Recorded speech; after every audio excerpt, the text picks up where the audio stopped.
بسم الله الرحمن الرحيم وإذ قتلتم نفسا فادارأتم فيها والله مخرج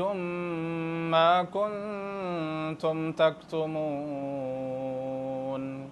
فقلنا اضربوه ببعضها كذلك يحيي الله الموتى ويريكم آياته لعلكم تعقلون ثم قست قلوبكم من بعد ذلك فهي كالحجارة أو أشد قسوة وإن من الحجارة لما يتفجر منه الأنهار وإن منها لما يشقق فيخرج منه الماء وإن منها لما يهبط من خشية الله وما الله بغافل عما تعملون أفتطمعون أن يؤمنوا لكم وقد كان فريق منهم يسمعون كلام الله ثم يحرفونه من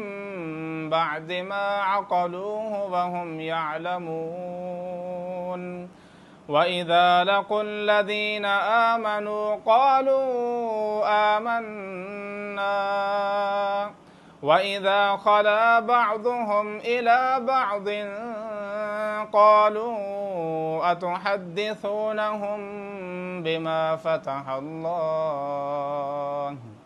بما فتح الله عليكم ليحاجوكم به عند ربكم أفلا تعقلون أولا يعلمون أن الله يعلم ما يسرون وما يعلنون ومنهم أميون لا يعلمون الكتاب إلا أماني وإن هم إلا يظنون فويل للذين يكتبون الكتاب بأيديهم ثم يقولون هذا من عند الله ليشتروا به ثمنا قليلا فويل لهم مما كتبت أيديهم وويل لهم مما يكسبون وقالوا لن تمسنا النار إلا أياما معدودة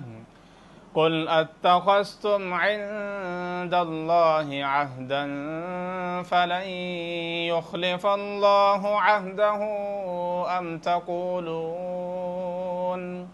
أم تقولون على الله ما لا تعلمون بلى من كسب سيئة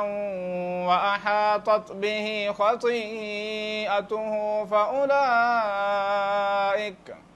فأولئك أصحاب النار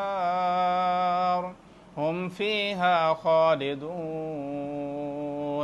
والذين آمنوا وعملوا الصالحات أولئك أصحاب الجنة هم فيها خالدون